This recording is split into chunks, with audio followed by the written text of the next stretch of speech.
नमस्कार दोस्तों, आज श्रीमद् कथा भागवत पिनहाट में होने का ये आयोजन हो रहा है।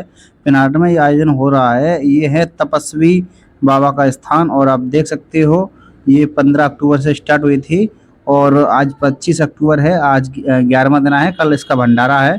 तो तपस्वी बाबा का आश्रम है। तो पिनहाट में ये पिनहाट क्रॉस करके चंबल नदी के पास ये है, यहाँ भागवत हो रही है। और ये आप बोर्ड देख सकते हो। ये किसने यहाँ पर ये खरंजे का निर्माण कराया था, पूरा बोर्ड लगा हुआ है।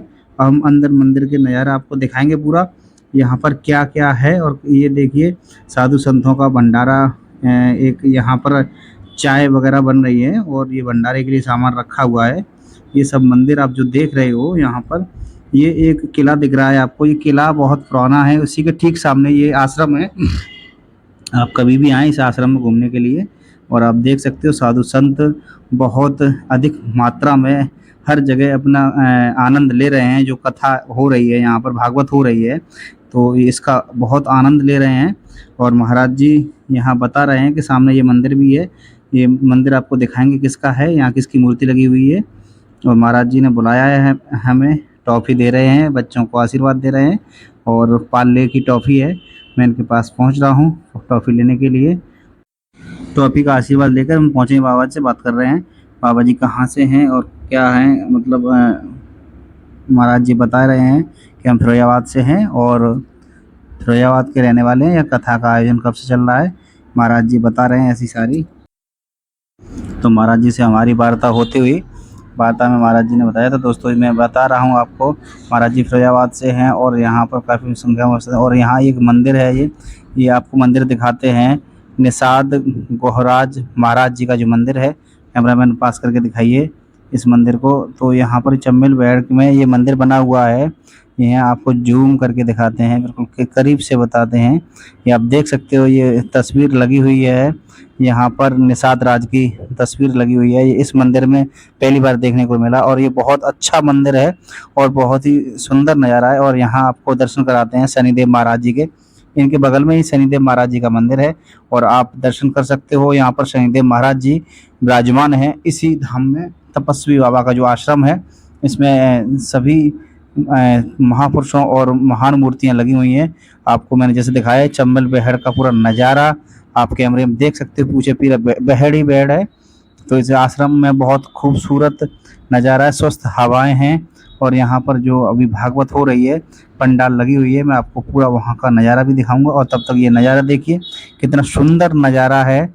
और जैसा कि मैंने आपको बताया था, किले का ठीक सामने ये मंदिर आश्रम है और इस आश्रम में काफ़ी बहुत समय से यज्ञ चलता है और अखंड रामायण भागवत हो रही है।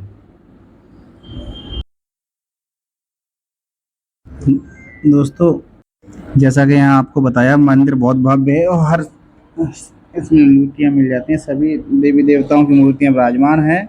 और यहाँ देखिए आप साधु संत बैठे हुए हैं और ये बजरंगबली का स्थान है। यहाँ बजरंगबली की ये मूर्ति आप देख सकते हो, ये मूर्ति लगी हुई है यहाँ पर। इस आश्रम में सभी देवी देवताओं की अधिकतर मूर्तियाँ हैं और बहुत सुंदर नज़ारा, बहुत अच्छा गार्डन है। आप देखिए कभी आकर यहाँ पर।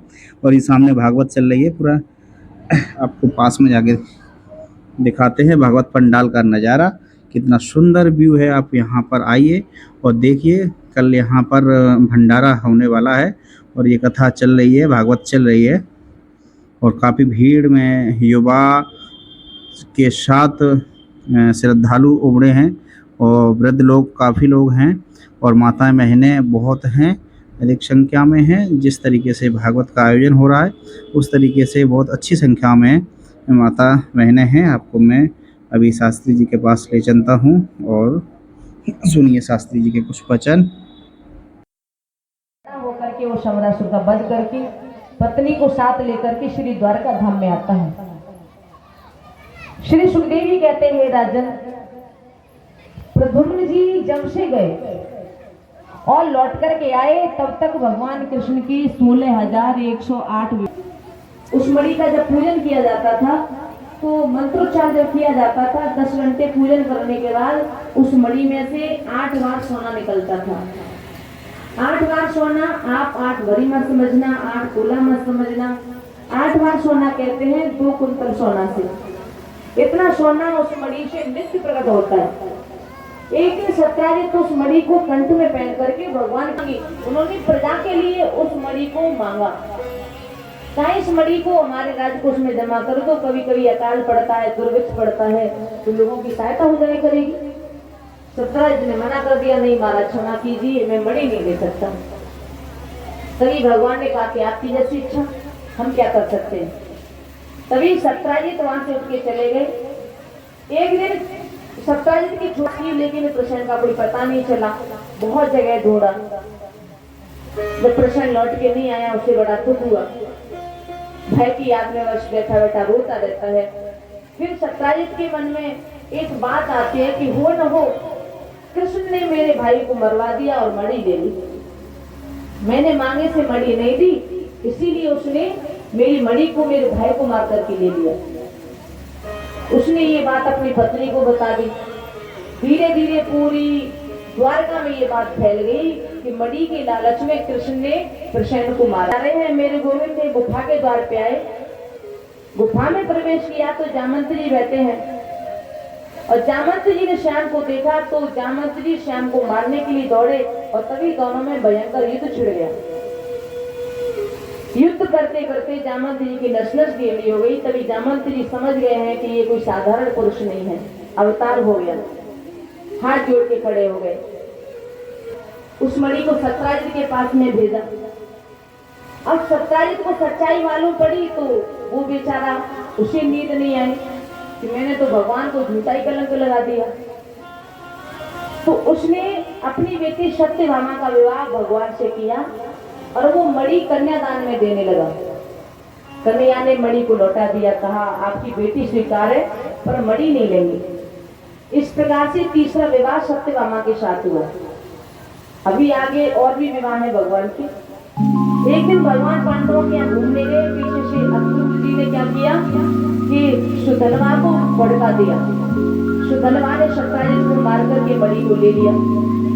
अब पिता की मृत्यु का समाचार सुन के रोती हुई सत्यभामा हस्तिनापुर पहुंची और जाकर के भगवान से कहा कि आप यहाँ आराम से बैठे हो और सुधनवा ने मेरे पिता को मार दिया और मणि को ले लिया। और जब ससुर साल की मृत्यु का समाचार सुना तो मेरे गोविंद सत्यभामा की गले लिपट के बहुत रोए, इतनी रोए कि सत्यभामा की साड़ी का पल्लू भीगने लगा है। ऊपर की कहा कि देवी मुझे बहुत कष्ट है, मेरे ससुर जी बड़े मेहनती बड़े अच्छे थे, आज हमें छोड़ के चले गए और ससुर जी को मारने वाला जो है मैं उसे छोड़ूंगा नहीं। सत्यभामा समझाते हैं कि अभी धैर्य धारण करो, लेकिन उस सुधनवा को मत छोड़ना।